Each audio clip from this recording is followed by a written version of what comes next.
Now the classical model, and the money was the base. So it didn't matter. All the transactions that people engaged in could be described in real terms, and money is essentially provided a unit of account, but it had no essential role in the economy. Equilibrium set up. Once again, money didn't matter.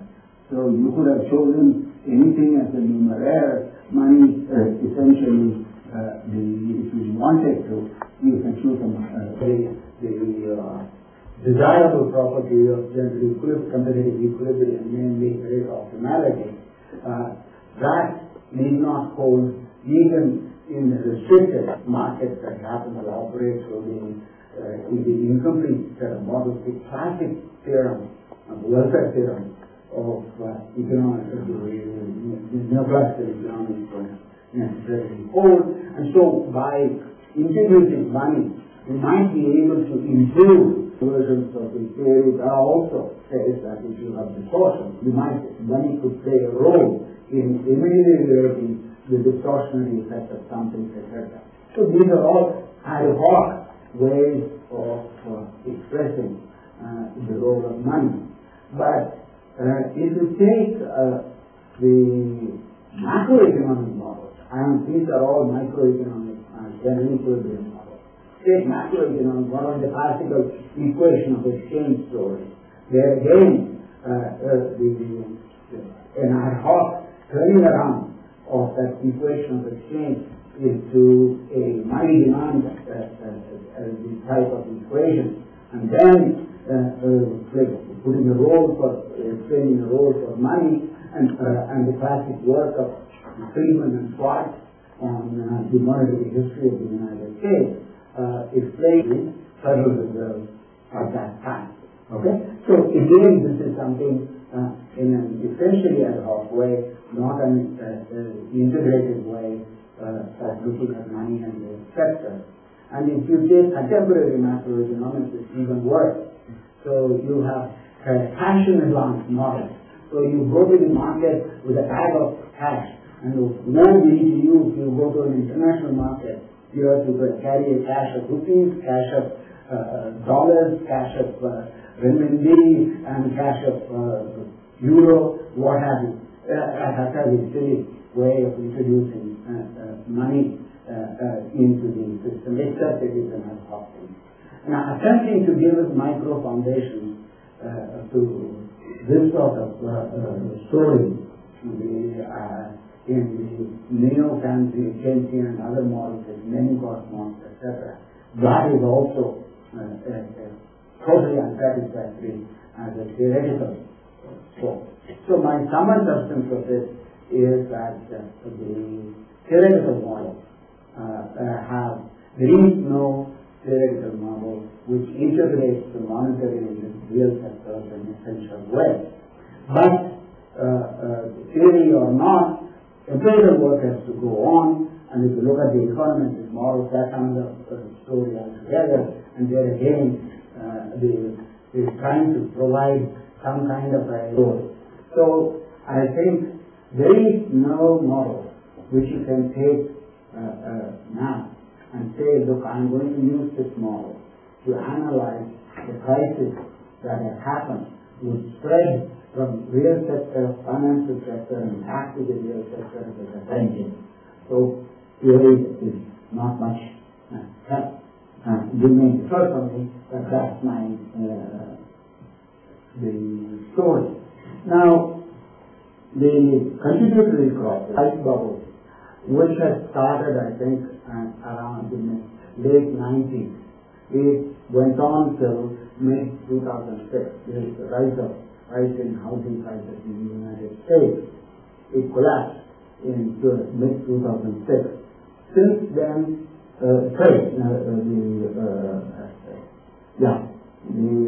since then, prices have fallen by 27% as of this month from the peak. Home sales are down, and the housing sector crisis is not bottomed out yet. in spite of all the interventions that are being talked about and addressing foreclosures, etc., we still don't see this volume. Now, it was not contained, as I said, in the real estate sector that spread. Why did it spread? Now, I identified 6 causes, drawing on some work my colleague in the Stanford Law School has done. Prior to the bubble's burst, we were in an era of high liquidity, low interest rates, and increasing leverage in financial markets across the world. Now, this is has been described in various ways. Ken Roloff, a chief economist at Anglo, he describes this as the era of moderation, where moderation in inflation rates across the world, moderation in output volatility across the world, and significant growth across countries in the world, developing and development. So, in this era of low interest rates and that induced high liquidity, at the same time, China of this world and India to a smaller extent, they were serving China's case close to 50% of the GDP over a period, and in the India case currently 35% of GDP and so on. So there was a shift outward in the savings, but the domestic investment demand in the very same countries did not rise as fast as the supply of savings, etc. And therefore, there was a savings investment imbalance reflected in the accumulation of reserves by China. China now holds $2 trillion reserves, and India holds a modest $250 billion.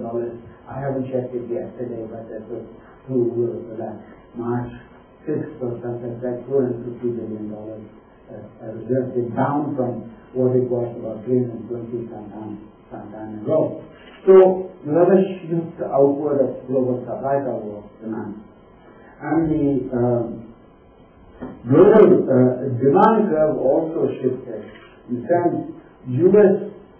savings from 1980, which used to be around 8 or 9% of GDP, virtually became zero over time. So demand for funds, because savings squeeze in the United States contained.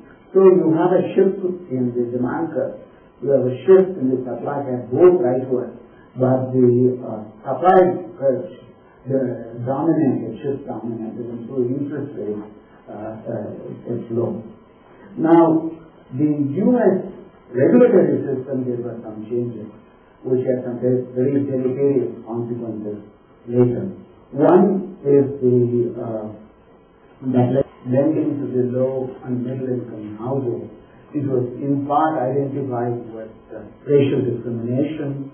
If the household, the individuals or households were of a particular race or particular area, and even though they are equally creditworthy or somebody who was outside that region, because they lived in that region, they were in that part of the town or that part of the state or that part of the United States, they didn't get credit.